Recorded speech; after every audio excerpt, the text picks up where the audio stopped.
अस्सलाम वालेकुम, welcome to my चिड़िया कुकिंग चैनल। जी व्यूवर्स, कैसे हैं? उम्मीद है सब ठीक ठाक होंगे, खुशबाश होंगे। आज की हमारी रेसिपी है मूली के पराठे, जो हम बनाएंगे बहुत ही आसान और शानदार तरीके से क्रिस्पी से पराठे, और किस तरह हम इनको रोल करके पेश करेंगे, सर्व करेंगे, ताकि कैरी करना बच्चों के लिए भी और बड़ों के लिए भी आसान हो जाए। तो इस तरह करके हम चलें स्टार्ट करते हैं आज की रेसिपी कि हम ये मूली के पराठे कैसे बनाते हैं। मूली वाले पराठों के लिए ले लिया मैंने मूली, मेरे पास ये 2 अदद वाइट मूली है, और ये देसी मूली मुझे आज नहीं मिली, ये मेरे पास पहले से पड़ी हुई थी। अगर मुझे सारी की सारी ये देसी वाली मिलती, क्योंकि इसका टेस्ट अलहदा से होता है, तो इसलिए मैं ये वाली वाइट भी यूज़ कर रही हूँ, और ये जो देसी मूली है पर्पल कलर की, ये भी यूज़ कर रही हूँ। तो फटाफट से इसके छिलके हम उतार लेते हैं। पहले फर्स्ट से और लास्ट से जो टॉप है इसको काट लेते हैं, और पीलर से इसको पील कर लेते हैं। इस तरह करके फटाफट से पीलर से बड़ी आसानी से जल्दी से पील हो जाती है मूलियाँ, क्योंकि हमने बनाने हैं इसके पराठे। ये हो ही नहीं सकता कि सर्दियाँ हो और मूली के पराठे ना हो। तो इस तरह करके हम सारी की सारी मूलियाँ छील लेते हैं, और फिर इसके बाद करते हैं इसको कद्दूकश। मूली को अच्छी तरह से मैंने छील लिया और धो लिया है। बस इस स्टेज पे हमने इसको करना है कद्दूकश। कुछ इस तरह से आपके पास जो भी कद्दूकश अवेलेबल है आप उससे करें। मेरे पास ये था, तो मैं इससे अच्छी तरह से मूलियों को कद्दूकश कर लेती हूँ। तो दिखाती हूँ आपको। मूली को कद्दूकश करने के बाद सबसे पहले तकरीबन 1 टीस्पून नमक मैं इसमें यूँ करके मिक्स कर देती हूँ, फैला के, और इसको आपस में मिक्स कर देते हैं। और सिर्फ 2 मिनट में इसको नमक वाले इसमें छोड़ूंगी, और इसके बाद इसको दबा के इसका पानी निकालेंगे। ऐसा करने से अगर ये इस तरह का बैटर बना के आप 2 दिन भी रखें तो आपका पराठा सही बनेगा, वो पानी वाला चिपचिपा नहीं बनेगा। नमक लगा के यूँ रखने से इसका पानी ज़्यादा जितना भी होगा वो रिड्यूस हो जाएगा। जब हम दबा के इसको निकालेंगे तो इसको छोड़ देती हूँ मैं 2 मिनट के लिए। मूली को कद्दूकश करने के बाद तकरीबन 3 से 4 मिनट मैंने इसको नमक लगा के रख छोड़ा था। तो अब इस स्टेज पे इस तरह हाथों में दबा के हम जितना भी इसका पानी निकाल सकते हैं, तो इस तरह हाथों में दबाते हुए हम इसका सारा पानी निकाल देते हैं। मूलियों को कर लेते हैं साइड पे, और दबा के हम पानी निकालते जाते हैं सारा का सारा। इस तरह अच्छी तरह से आपने दबाना है, जितना भी ज़ोर है वो लगाते हुए आपने हाथों से अच्छी तरह से इस तरह दबा के इसका सारा पानी निकाल देना है। अगर ये पानी रहेगा तो पराठे हमारे सही नहीं बनेंगे, वो ज़रा चिपचिपे से बनेंगे और खुल भी जाते हैं बनाते वक्त। तो इस तरह अगर आप पानी अच्छी तरह से निकालेंगे तो चाहे इसको आप 2 दिन के लिए भी छोड़ें, तो इंशाल्लाह ये मूली की जो पीठी हम तैयार करेंगे वो ख़राब नहीं होगी। आप दूसरे दिन भी इसके पराठे बना सकते हैं।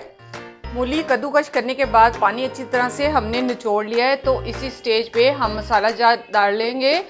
धनिया ये पिसा हुआ 1 टीस्पून भर के, 1 टीस्पून भर के सुरख मिर्च पिसी हुई, 1 टीस्पून भर के चिली फ्लेक्स कुटी हुई, 1/2 टीस्पून ज़ीरा, 1 टीस्पून भर के नमक, 1/2 टीस्पून हल्दी।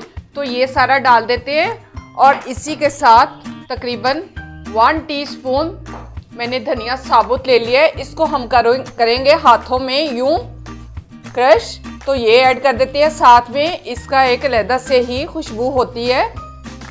तो बाकी हरे मसाला जात तो वो डालते हैं। हरे मसाले में मैंने ले लिया तकरीबन 4 अदद हरी मिर्च थी, वो मैंने छोटी छोटी काट ली, और तकरीबन 1/2 गट्ठी के करीब ये हरा धनिया, तो ये मैंने काट लिया। तो ये डाल देते हैं, और इसको अब इसमें डालेंगे तकरीबन 2 अदद लीमू। मैं ये निचोड़ लेती हूँ इसमें।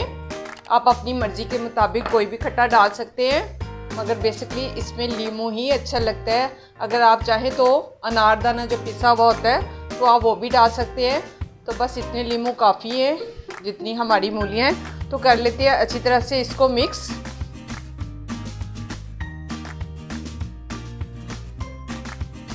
मूली वाले पराठे के बैटर को मैंने अच्छी तरह से मिक्स कर लिया है। तो अब इसको छोड़ देते हैं, और फटाफट से हम पेड़े बनाते हैं। तो बनाते हैं मूली वाले पराठे।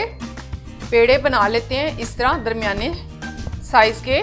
तो 2 रोटी मैं आपको बना के दिखाती हूँ। बस इस तरह से जितना हम रोटी का लेते हैं उससे थोड़ा कम तो इस तरह मैं 4 पेड़े बना लेती हूँ। आपके सामने पेड़ा बनाना कोई मुश्किल नहीं है, बस इस तरह ही हाथों में करना है उसको और यूँ गोल गोल करके तो पेड़ा हमारा पूरा तैयार हो जाता है। तो इस तरह मैं चारों के चारों पेड़े बना लेती हूँ। पेड़ों को इस तरह से हम चपटा कर लेते हैं जैसे कि रोटी को करते हैं हाथों से। इस तरह करके सारे के सारे एक ही टाइम में कर लिया करें ताकि वो जगह बन जाती है। जितनी देर हमें एक रोटी बेलने में लगती है इतनी देर में उस पेड़े की जगह बन जाती है, तो रोटी बेलना हमारे लिए बहुत ज़्यादा आसान हो जाता है। तो पहले सारी रोटियों को इस तरह चपटा कर लेते हैं। चपटे किए हुए पेड़े को हम इस तरह बेल लेते हैं, दोनों ही इस तरह बेल के। तो इसके ऊपर हम रखते हैं अपनी फिलिंग जो हमने तैयार की थी। तो फिलिंग आप भर के ज़्यादा भर के खाना चाहते हैं तो ज़्यादा भर के लगाएं, कम खाना चाहते हैं तो कम लगाएं। तो इस तरह करके हम पूरी फैला देंगे। किनारों पे थोड़ा थोड़ा सा हम छोड़ेंगे ताकि किनारे आपस में चिपक जाए।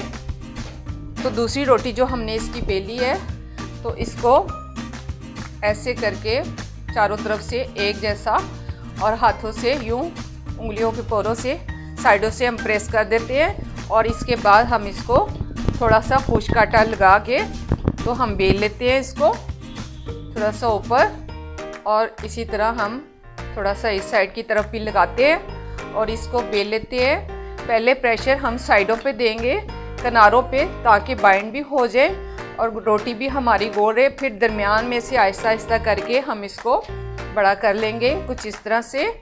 तो जितनी रोटी आपने बड़ी रखनी है, मुझे पतली अच्छी लगती है तो इतनी बेलूंगी, बाकी हाथ के ऊपर भी आपको पता है थोड़ा सा हमें करना पड़ता है। तो रोटी ये हो जाती है बिल्कुल तवे के बराबर। तो चलिए फ्राई करते हैं। तो बस रोटी हम पहले यूं करके डाल देते हैं। तो देखिए पूरे तवे के बराबर माशाल्लाह हमारी रोटी तैयार हो गई है। थोड़ा सा हमने उधर बेला, थोड़ा सा हाथों पे आपको पता है अलट पलट करना पड़ता है। तो रोटी इस तरह माशाल्लाह पूरी की पूरी तैयार हो जाती है।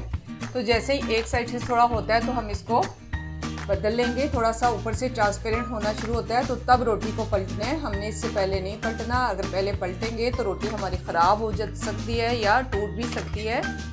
तो थोड़ा इस तरह करके हम इसको पलट लेते हैं और अभी फ़ौरन के फ़ौरन हमने इसको छेड़ना नहीं है ताकि अच्छे से फूल आने पाए। बस इस मौके पे इस स्टेज पे हमने थोड़ा सा इसको देखना है कि अगर थोड़े से फूल इस पे आए हैं तो फिर हम इसको पलटेंगे और घी लगाते हैं। तो इसी तरह रोटी को एक जगह पे छोड़ के नहीं रखना, आपने इसको घुमाते रहना है। तो इसी स्टेज पे हम इस पर घी अप्लाई कर देते हैं। घी आप अपनी मर्ज़ी से ऑयल डाल सकते हैं, देसी घी डाल सकते हैं या डालडा घी डाल सकते हैं। हम देसी से बना रहे हैं तो मुनासिब सा घी हम डालेंगे क्योंकि कम या ज़्यादा होने से भी मसला होता है। तो इस तरह रोटी को हमेशा एक जगह पे नहीं पड़े रहने देना। जो पराठे स्पेशल होते हैं तो उनको मुसलसल घुमाते रहना है। तो इसी तरह चारों तरफ से खूबसूरत सा कलर और इसकी शक्ल बहुत ही खूबसूरत सी आएगी। तो छोड़ना हमने इसको चंद सेकंड्स के लिए भी नहीं है। तो इस तरह घुमाते घुमाते हमने इसको ब्राउन करना है। बड़ी ही जल्दी हो जाती है अगर तो आग का प्रेशर ठीक है और आपका तवा साफ़ है तो रोटी माशाल्लाह बहुत ही खूबसूरत कलर आएगा। जैसे कि ये दूसरी साइड पे अगर आप चाहें तो घी लगा सकते हैं थोड़ा सा, अगर चाहें तो मत भी लगाएं इसके ऊपर, फिर भी ये पराठा ही कहलाता है। जो ज़्यादा घी पसंद नहीं करते तो वो दूसरी साइड पे ना लगाएं। तो मैं इस तरह करके माशाल्लाह ये आपके सामने दूसरी साइड से भी कलर थोड़ा सा और दे देते हैं ताकि क्रंची सा क्रिस्पी सा पराठा हमारा मूली का तैयार हो जाए। तो माशाल्लाह ये देखें आपके सामने दूसरी तरफ से भी कलर बहुत अच्छा आ गया है। तो चलें इसको उतार लेती हूँ। तो दूसरा पराठा करती हूँ इसके ऊपर ट्रांसफ़र। दूसरा पराठा भी यूँ करके इसके ऊपर ट्रांसफ़र कर देते हैं। आंच को तेज़ कर देते हैं। जैसे ही आंच ज़्यादा हो तो आप इसको कम कर सकते हैं। इस वक्त माशाल्लाह प्रेशर काफ़ी सही होता है गैस का। तो जैसे ही थोड़ा सा ऊपर से ट्रांसपेरेंट होना शुरू होगा तो मैं इसको पलट दूंगी। अभी फ़ौरन के फ़ौरन हम इसको नहीं छेड़ सकते, इससे फिर रोटी ख़राब हो जाती है। ऐसे दूसरी तरफ से भी हमने पलट दिया है। बस सिर्फ 2 मिनट भी नहीं लगते पराठे को बनने में।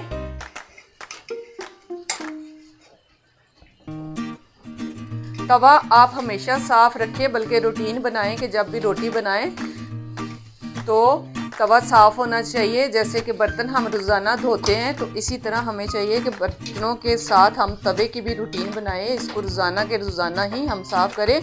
तो इसके ऊपर भी घी अप्लाई कर देते हैं और इसको पलट के दोबारा से ब्राउन कर देते हैं, वैसे ही घुमाते हुए मुसलसल, ताकि कलर हमारा एक जैसा चारों तरफ से आए और खूबसूरत क्रंची सा पराठा हमारा बनके तैयार हो। अगर इसको छोड़ देंगे तो कहीं से ये ज़्यादा मिसके डार्क हो जाएगा, कहीं से लाइट रहेगा, तो वो अच्छा भी नहीं लगता। देखने में अच्छा नहीं लगे तो खाने में भी नहीं अच्छा लगेगा। तो इस तरह पराठे जिस भी किस्म के हो उसको मुसलसल आप चलाते रहें, घुमाते रहें, तो इंशाल्लाह आपके पराठे बड़े ही अच्छे, खूबसूरत और क्रंची बनेंगे। बस एक साइड होने ही वाली है, तो दूसरी साइड पे थोड़ा सा घी अप्लाई करती हूँ मैं, तो इसको भी पलट देती हूँ बस थोड़ा सा ही।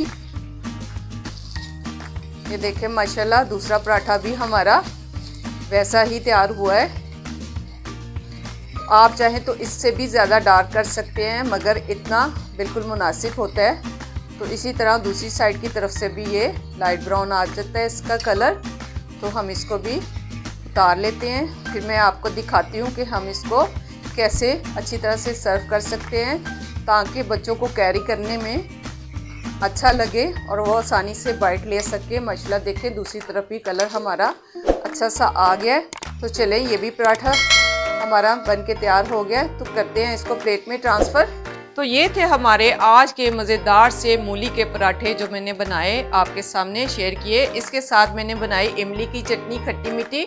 बच्चों को ये बहुत पसंद है और मूली के पराठे के साथ बहुत ही अच्छी लगती है। तो मैं इसको कुछ इस तरह से बच्चों को सर्व करती हूँ कि जिसकी वजह से बच्चे बहुत आसानी से खा भी लेते हैं और उनको अच्छा भी लगता है। दोनों जो पार्ट हैं इनको हम जुदा कर लेते हैं कुछ इस तरह से।